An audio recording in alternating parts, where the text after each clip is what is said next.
Well, good morning, Story Chasers. I am off to Alaska. I'm so excited. I'm not in Alaska right now. This is Banfield, if you can see it. I had to get like a ton of supplies for Lily. She takes up half of the back of the rig with all of her food. So one of the things that I had to do with preparing for Alaska is to stock up on supplies that I may or may not find there, or it could be a lot more expensive. So her food was one of them. She actually eats this prescription diet food because of her sensitive stomach. So I had to get like 5 cases of food that would last me for at least the 3 months that I would be in Alaska and Canada, and then a little bit on the way back down into the States until I could find a Banfield. Banfield is her vet because it's nationwide, and so I can only get her food where there is actually a veterinarian place. So PetSmart typically is where Banfield is at, and they have her food there. I'm so excited to be going to Alaska. I've only flown in once before. I've never actually driven in, so this is going to be an experience. That's the Rocky Mountains in the distance over there. Part of Yellowstone. So beautiful out here. So I'm in Idaho now. I left Salt Lake City this morning and I struck out at a BLM. It's more like a parking lot with a lot of ATVs. So I'm headed to, well, it's a surprise. You'll see.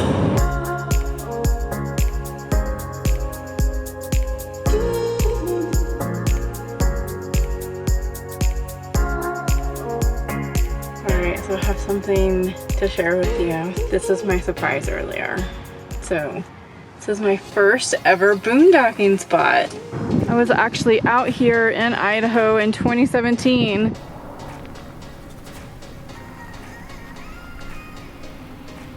Some of the mosquitoes are a little bad. I have a wristband on. Got REI. DEET free. It's supposedly to keep the mosquitoes away. We'll see. I already got bit on the ankle, but I didn't have this on, so we'll see how that actually works. So I'm on my way to Alaska, Canada first, but yeah, oh my god, this is surreal. I can't believe it. This was the first spot that I came to where I was boondocking, and I thought I was gonna leave in the middle of the night because I heard something go bump in the middle of the night. It scared the crap out of me.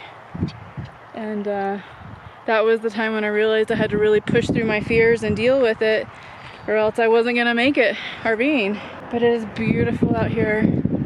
So this is near Island Park. Oh, there's a mosquito. So this is the start of my season 3. And God, I can't believe it's going to be season 3. And I love that I'm starting it off by going to Alaska. And oops. God, these things. I don't know if this works or not. So we're headed off to Helena, Montana now because I have a package to pick up there, and it's on my way to Calgary, Canada. I was gonna go to Banff and Jasper on the way up, but it's still frozen. We've had a very long winter in some of these areas, and it's just too frozen for me to go there, and I'd rather experience like the real beauty and awesomeness of it without all the frozen lakes. So I'm gonna do that on the way back down from Alaska, which will be August roughly. It's just so beautiful up here. I've never actually been north of here except to Yellowstone, but I've never been into that Montana area or up into Calgary, so this will be a first. I'm excited to head up there. All right guys, I'll see you on the road.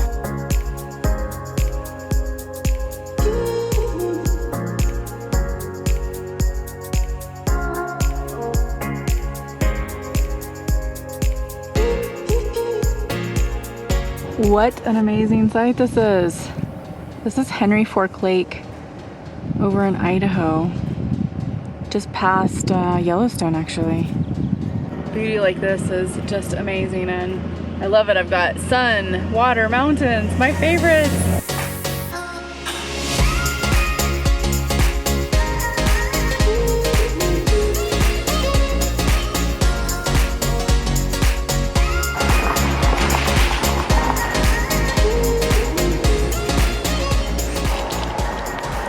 Well, that was certainly interesting when I was in Island Park. I stopped to get gas, and everything said cash only. Their systems were down. And the reason why it was interesting is because yesterday there's all kinds of issues with Google, with YouTube, with Facebook. Everything was down. And I was like, oh my God, what is going on with internet and with data systems and platforms? It's so much cheaper to get gas over here as well.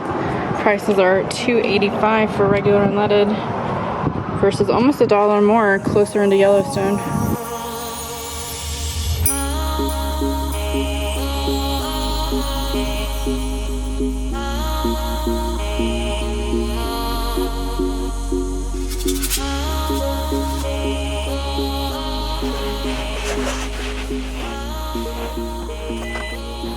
Well, good morning from Great Falls, Montana.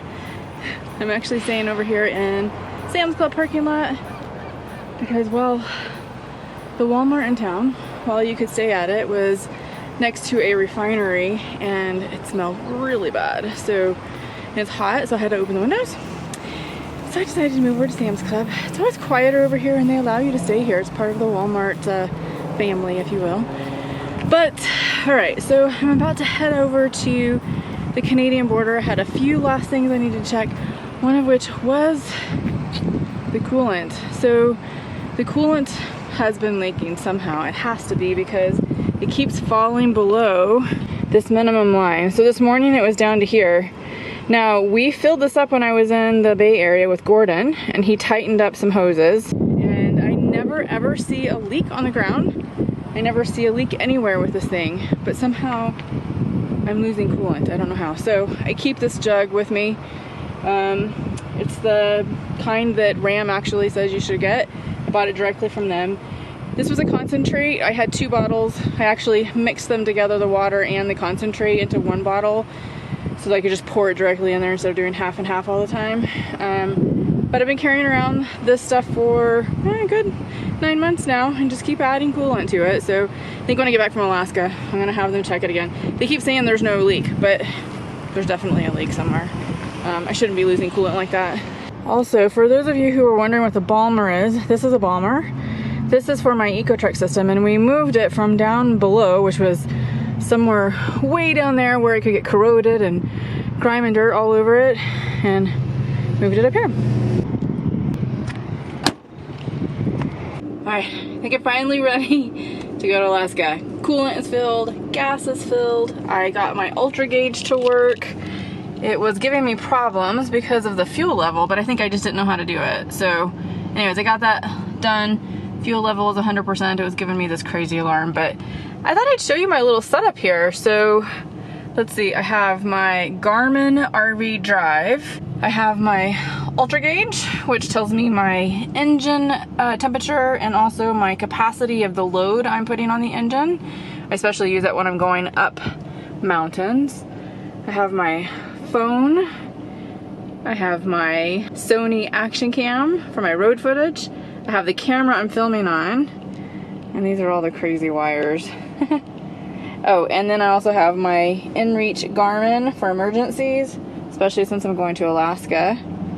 But I love this little gadget that I got. It fits into my cigarette lighter, if you will, whatever they call that these days. But I have 2 USBs plugged in and my charger for my Garmin. And if you're wondering why I have the Garmin and I also have the Google Maps up, so going to Canada and my Verizon plan caps me at half a gig every day. So I don't want to use all that data just for maps, so I bought the Garmin.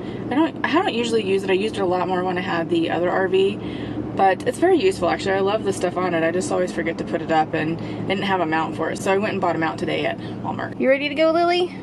Canada and Alaska, girl. I already got bitten by mosquitoes when I was in Idaho. It's no fun. Oh my God, I hate mosquitoes. Don't we all?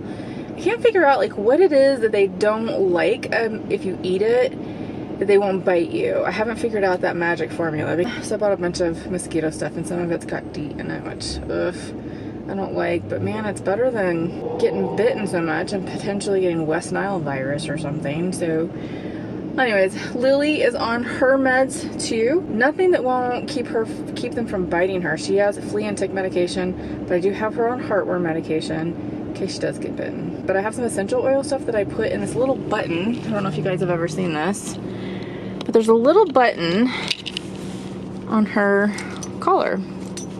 It's a little diffuser for essential oils. This is it right here.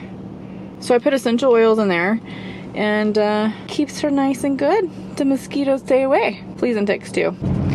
We have arrived at the Sweetgrass Canadian border.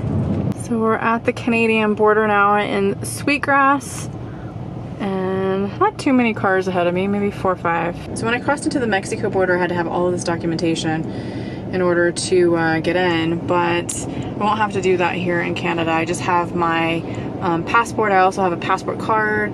I have Lily's rabies certification saying that she's had her rabies shots, and I have my registration and my insurance and stuff for my vehicle in case they need to see any of that stuff. I've been through the Canada border several times. I've never had any issues, except actually coming back into America when I was in, where was I, Quebec, going into Maine. They were a little bit aggressive coming back into the States, but it wasn't horrible. They just were upset because Lily was barking at them, so they decided to board my vehicle to give an extra thorough inspection because of my dog barking. That's all I'm gonna say.